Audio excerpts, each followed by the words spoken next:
Hey, what's up, everybody? My name is Brian Lagerstrom, and I used to be a restaurant chef. Now I make cooking videos on the internet, and today my wife Lauren is going to ask me the most Googled questions about cooking. Let's get started. How do you cook rice? The most classic way would be to take about a 1.5 to 1 ratio of water to rice, put it in a saucepan, bring it up to a simmer with a lid, and make sure that's like on low heat. Simmer it for 15 minutes, kill the heat, let it steam for 10, and then come back, take the lid off, and fluff it. The other option would be to buy a rice cooker. They cost like $30 and do a very good job. Big fans of the rice cooker in this household. Lots of egg questions, including how do you boil eggs? The way I boil eggs is to bring a large pot of water up to a ripping boil. Let's say the ratio of water to eggs should be 4 or 5 to 1. Then drop in all of your eggs at once. Do that gently with like a spider or something like that so they don't explode when they hit the bottom, and then cook them at a boil for 12 minutes. Turn off the heat, drain off the water, replace that with ice water, and let them cool down completely. This will give you perfectly cooked hard-boiled eggs, and I know this because I used this exact method to cook over 100,000 eggs at Union Loafers. It'll get the yolk to that point where it's fully cooked, maybe just like a tiny bit jelly in the middle, but yeah.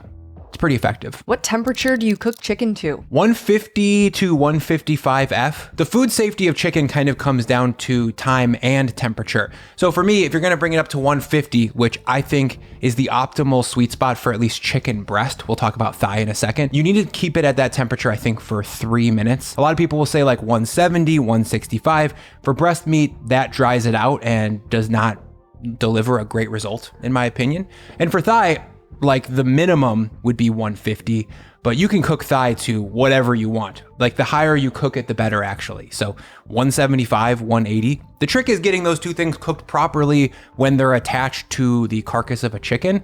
And, that's a whole other video of like how to get those two things right at the same time. What cooking oil is the healthiest? Healthy is a loaded term. I think unanimously most food scientists who have like looked into it would say that olive oil is the healthiest fat to cook with. Mono unsaturated fats in general are pretty healthy. So avocado oil would fall into that category as well. The jury is still out, as far as I know, on seed oils. I think those would be called polyunsaturated fats. It gets kind of hairy when you get into that world of canola oil and seed oils in general. So I can't say too much about that. I'm not convinced that they're as poisonous as some of the internet health people might say, but I also don't eat a lot of them, just to be kind of safe. But olive oil is a good bet all around. The saturated fats like butter or coconut oil, I don't think there's anything inherently unhealthy about those. It's all about the context though. How much beef tallow falls into that category too? Yeah, I don't think it's kind of like how much are you eating? What are you eating it with? If it's a bunch of like refined carbohydrates and you're eating in a hypercaloric nature, like over your maintenance, that could be very unhealthy. But if you're eating a lot of vegetables and fiber and protein, then a little bit of saturated fat is like going to be totally fine. I'll riff on this. Since you're a chef, not a food scientist, what's the best cooking oil to cook with? Ooh, again, tasting. I guess best tasting. It really depends on the context. Olive oil is great for sauteing or putting on top of raw vegetables. Butter tastes very good in pastries. It's not really my favorite to cook foods with, like on the stovetop. It's very French to cook things in butter. Butter is a flawed fat when it comes to using high heat because it breaks and then turns brown and you just don't have as much control. So if you're doing something very specifically with high heat with butter, it's an excellent fat, but like day in, day out, olive oil is my favorite. How do you make pancakes? I'll give you a few tips to make your pancakes better. One is whip your egg whites and then fold them in once the batter is made, because that will create a souffle effect once they're being cooked in the pan, and that will make them nice and thick and super fluffy. And then also always use buttermilk in your pancakes. Acidity in pretty much all flour-based morning pastries is a good thing. Buttermilk is one of my favorite ingredients, so don't skip on that. And then the last thing I would say is don't put fat in the pan. That's kind of a surprising one, but I get the most even browning when I just put it dry into, when I say it, I mean the batter, into a nonstick pan. The fat kind of screws up how it's being cooked, and if there's too much fat under there, it gets splotchy. There's fat in the batter, so you don't need to add it to the pan. Currently trending question, best way to reheat McDonald's fries? I haven't had McDonald's fries in like 18 years. No. When was the last time you think we had McDonald's? I mean, it was probably when we met, which Okay. was, 15 years ago now, we ate McDonald's. It's in the double digits. Yeah. I'm not like bragging about that. I think McDonald's fries are dope. I just don't eat them anymore. I would say an air fryer would probably work. Ooh. If you got one of those, I don't. I gave it to my sister because I thought it was stupid. Honestly, they're already deep fried. Get a little oil going. Drop them back in the oil, baby, or just throw them in the oven, in a convection oven too. That would be basically the larger format version of an air fryer. So that would probably work pretty good. What time is it? It's lunchtime. Yeah. Quick break. Today, since we're in the middle of answering these questions, we're just going to do a quick working lunch from the sponsor of this video, Factor. Factor keeps my fridge stocked with fresh, never frozen meals that are prepared by chefs and are dietitian approved. They ship the meals to your house whenever you want. So if you just need a super quick lunch or when the house is a disaster and you really don't want to add to the pile of dishes in the sink, Factor is a delicious, easy option. Factor meals are ready in about 2 minutes in the microwave. And today I went for a shredded chicken and taco bowl. That came with a Mexican spiced chicken thigh, some roasted corn salad, and a cilantro sour cream sauce. Yum. Lauren's having the tomato sausage and kale pasta, which gets high marks, cheesy and delicious. So to grab some fridge meals for your next working lunch or to save yourself some dishes, head to factor75.com or click the link below and use my code Lagerstrom50 to get 50% off your first Factor box. Again, that's Lagerstrom50 for 50% off. Why vegan? That's a good question. I don't understand it really.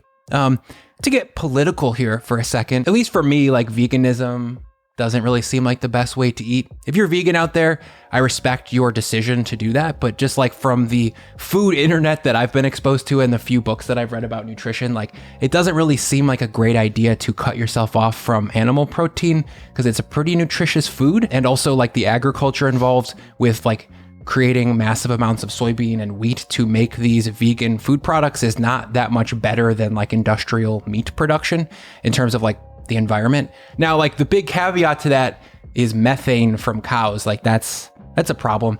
I think the last time I looked it up, it was like 10 or 15% of like global greenhouse gases. So, it seems like not the best. I don't have a solution for that, but I wish we had more stats on like biodynamic agriculture practices, Yeah. but we do not. there's a lot of people trying to scale what's called regenerative agriculture, which basically means storing or sequestering more carbon in the soil over time than you release. I think that's kind of the deal, or basically just improving the quality of the land. We were vegans for a couple weeks in college. Everyone was, right? We dabbled. I mean, I was more vegetarian. I Yeah. can't give up eggs, dude. Eggs are like my favorite food. So But I think why vegan probably for a lot of people goes back to like they love animals. They do not want to consume animals that they could not kill. yeah, that's good. If that's what you're doing it for, then like a much respect, dude. I guess I'm like a monster and have no problem eating faceless meat. How to keep lettuce fresh? Related question, how to keep herbs fresh? Same technique, which is to keep the ambient air of the refrigerator off of them. For some reason, refrigerators are super dehydrating to food. So if you can keep them sealed in a container with like paper towel around them to absorb excessive moisture, that's pretty much the best way. What's the best way to cook corn on the cob? So I would boil the corn in the husk and then throw it on the grill and aggressively grill it, like borderline burn it. And the husk on the outside is going to be like charred to total oblivion. Cool, we just said oblivion at the same time. I love you. Yeah. That's pretty much it. Boil it hard so that it's tender and all the starch inside the kernels is kind of like expanded and swelled, and then throw it on the grill and take no prisoners. Really char it. How to keep from crying when chopping onions? I don't think there is a way. If there, scientifically, maybe somebody out there knows it. I don't. Like covering your eyes is something that nerds do. They have those like onion goggles you can buy. Other than that, you just kind of got to suffer. The duller your knife, though, I think, the more of those sort of tear compounds come out. So Breaking the membranes. yeah. So The I cell noticed that when I'm membranes. at my sister's house, her knives aren't that sharp. Sorry, Jen. My eyes hurt from onions more. Also, if a person owns a pair of onion goggles, Nerd. what other things must they own? Like their junk drawer has to be They've got tons Poppin'. of single-use food appliances yeah. for sure. Like an egg slicer. They definitely have one of those. chicken recipe. A demand, not a question. Like you just want one? Chicken recipe. Here's a chicken recipe. Buy a whole one at the store. Cover it with salt and pepper and poultry seasoning. That's kind of like a secret ingredient in this house. Let it sit in the fridge for a day and then cook it at like 275 for 2.5 hours. And this kind of mimics the rotisserie style of cooking. It's very gentle, and all of the fat in the skin renders like completely. The skin is very, very thin, and it's very delicious. And cooking the breast meat that gently definitely doesn't dry it out, and it's being kind of basted by all that chicken fat coming down from the top of the breast. That's like my favorite way to cook a whole chicken, and like just cook chicken in general. It's very good. Agree. Very easy too. How do you cook spaghetti squash? So I would cut it into rings, then pull out all of the seeds on the inside, toss those rings with olive oil, salt, black pepper, and then put them onto a sheet tray that's been preheated aggressively in a very hot oven. 500F is what I'm talking about. When you put them on the sheet tray, they're gonna sizzle, they're gonna kind of sear on that side, and then roast them in that 500F oven for 15 to 20 minutes. You'll know that they're getting tender when you can kind of like peel the spaghettified flesh from the inside of the skin. When they come out of that hot oven, cover them with foil. That will help steam them down a little bit. It'll soften the skin and it'll make it really easy to pull out the flesh. So once they're steamed down, just kind of pull out all of the spaghettified, tender, roasty flesh, and then you got to dress it somehow. Spaghetti squash doesn't have a lot of inherent flavor. It's mainly like a textural thing with kind of a whisper of that squashy pumpkininess that we like. So balsamic vinegar, olive oil, salt, pepper. I like fried pumpkin seeds mixed with spaghetti squash, or like toasted walnuts. The second food video that I ever did on this channel was for a spaghetti squash salad. The video is horrible. It's like a 1 out of 10 at best, but the recipe is like a 9 out of 10. Really like it. So check it out. Check out that video, but like don't unsubscribe. Here are just some fun internet questions I came up with, and I'm curious if you, an elder millennial, knows the answer. Elder millennial? You are? Oh, dude. Maybe you're not elder. I don't know. I mean, I'm like on the higher end. What does SMH mean? What? You don't know? SMH? No. Like the just SMH written out in all caps. No, I don't know. What is it? Shakes my head. I didn't look these up. I actually knew them. This is like something you would say in your text? Shake my head. Like, you know, yeah. SMH. Oh, They've got an emoji for that. agree. Next. What does HMU mean? Help me Up. up. That's what elders say. I think it means hit me up, right? Hit me up? Oh yeah, Hit hit me me up. up. Maybe if I saw that, I'd be like, oh, I get what he's saying. I'll do that.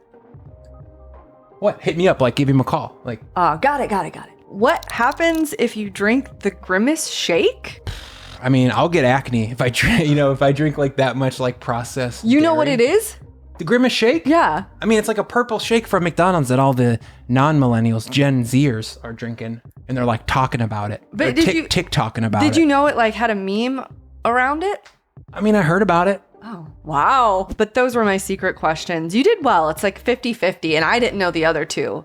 I had to Google those. I just knew the SMH HMU.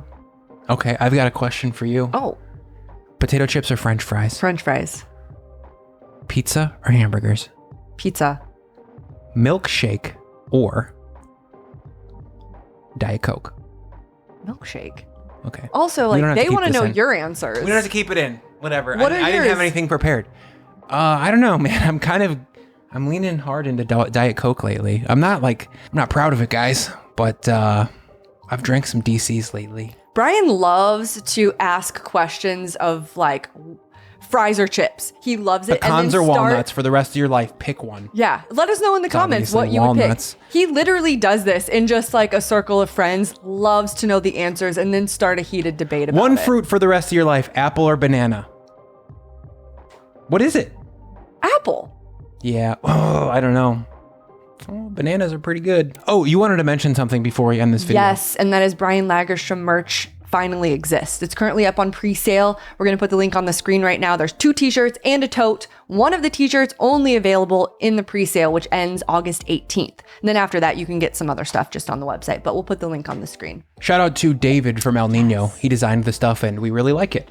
Anyways, that's just my answers to the most Googled cooking questions on the internet. If you guys like this video, please let me know down in the comments and maybe we'll do it again. As always, thank you so much for your time and attention. Thank you for sticking around to the end of the video and we'll see you next time. Oh, and smash that frickin' subscribe, please.